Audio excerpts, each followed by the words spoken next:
ráno. Zase nějaké zúžení, o 8:30 jsem ráno vyrazil.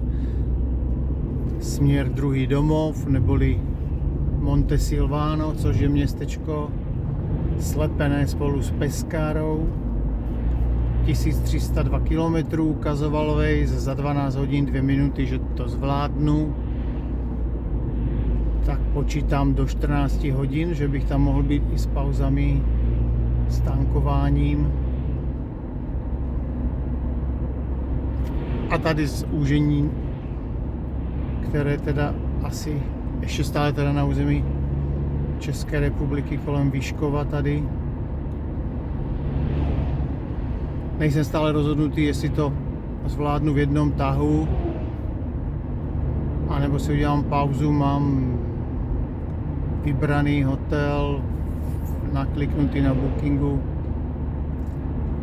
v Padově. Pak by to bylo z Padovy na druhý den už jenom nějakých 4,5 hodiny plus minus. Tak uvidím, jak se budu cítit tam někde na úrovni toho Udine, Benátek, když tak bych to sjel dolů. No, je to lákavé, člověku se nechce někde zase vytahovat věci nějaké, hledat tady, protože mám nabalený kufr, ale vidím dozadu, to je hlavní. Takže bych to nezbytně potřeboval, ale mám takové nutkání se dívat do zpětného zrcátka, tak mi to přijde pohodlnější.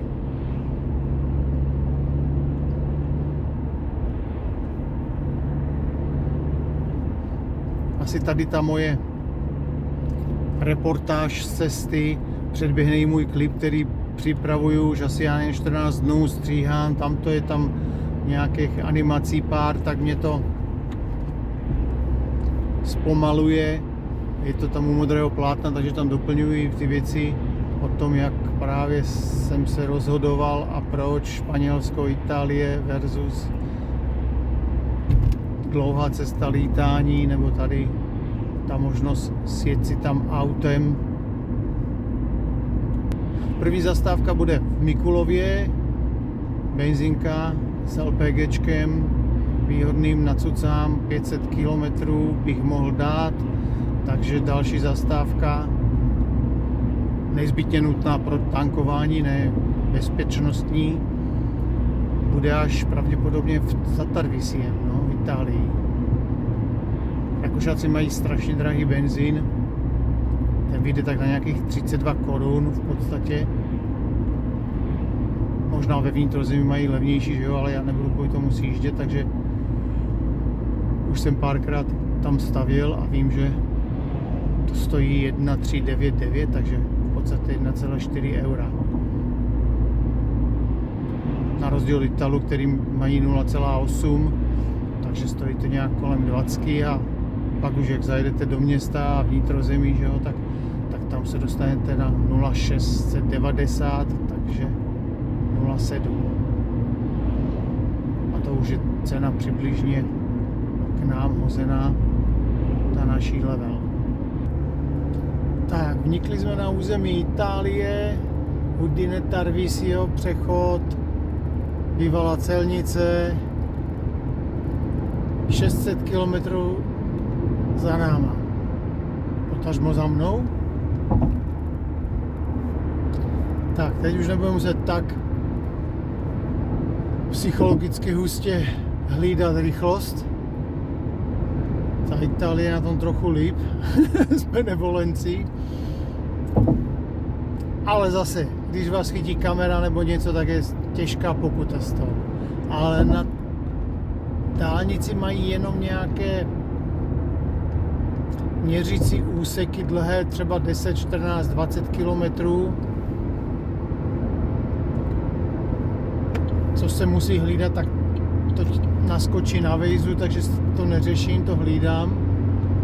A jinak teda tomu vždycky trošku šlápnu na krk. No. Stále jedu na plynovou nádrž nabranou v Mikulově, za 17,20 a předpokládám, že nějaké ty poslední kapky plynu mi zůstanou až k první benzínce. Eventuálně pár kiláčků bych dal na benzíně. Není problém, jsem připravený.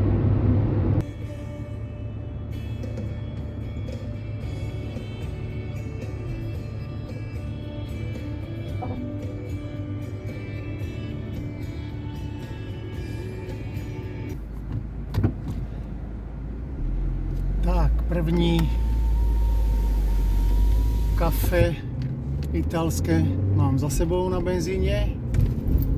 Tak a teď pokračovat směr Pescara.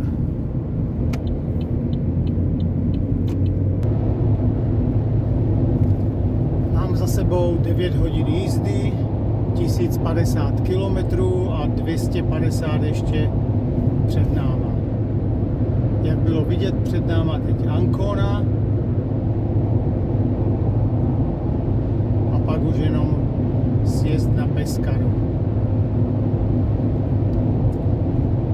Už jsem dvakrát stál na benzince, vždycky jenom po chvilce, takže vlastně ta celková doba 12 hodin a jen asi 3 minuty, nebo kolik tam predikoval ten Waze, tak se ani moc nezmění.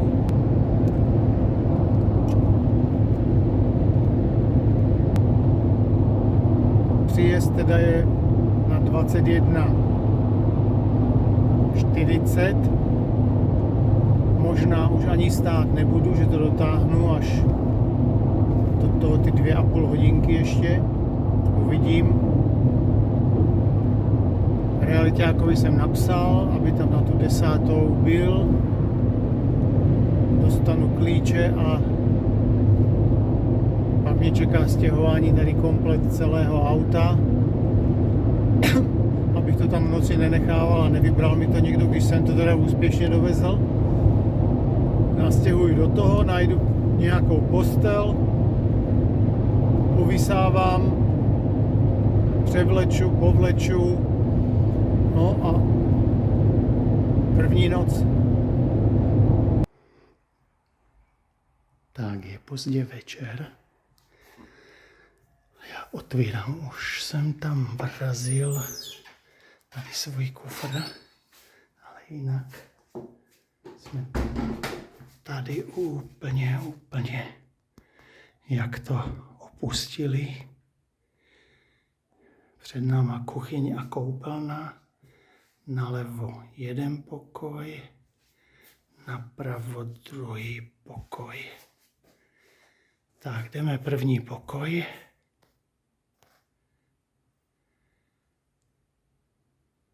Sklad věcí, žehlici, prkno, postel, skřínky, prostě všechno.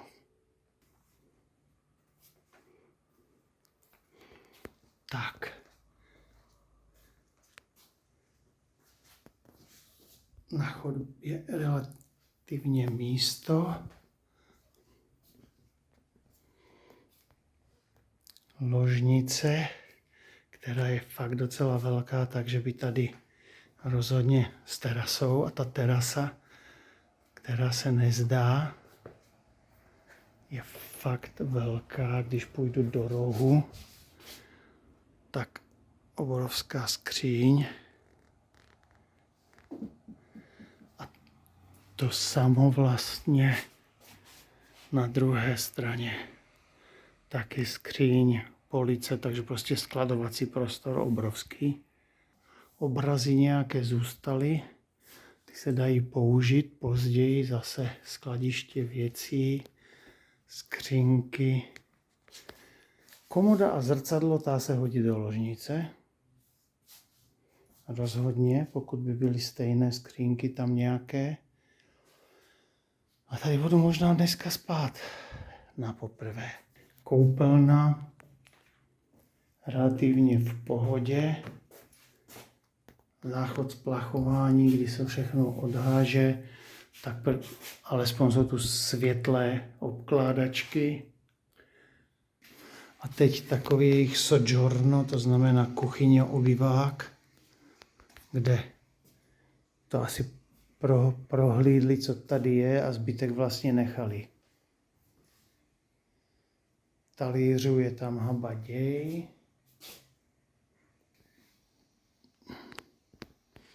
Skřínky, co dům dal, že jo, to se bude vyhazovat postupně.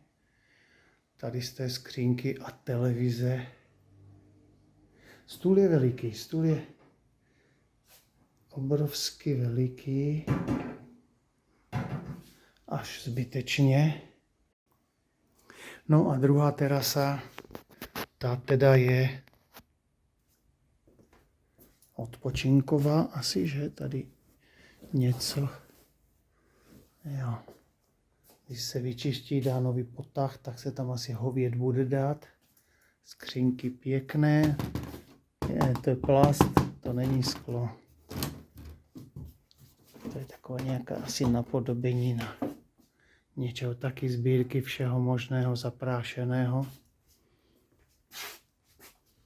Terasa se otevře. A tady za tou džunglí vlastně je moře. Ještě je tam teda jedna silnice a hned pláž, takže kdyby se tady náhodou, nedej bože, vysekali ty stromy, tak je to přímo viditelné na pláž. A židle se užijou. Tady nějaký kotel plynový, snad bude funkční, aby nás to nestálo peníze hned teď. A tady jsou i dveře opět zase do toho pokoje. Jo, asi to není úplně marné, ale hlavně ten prostor je celkem velký.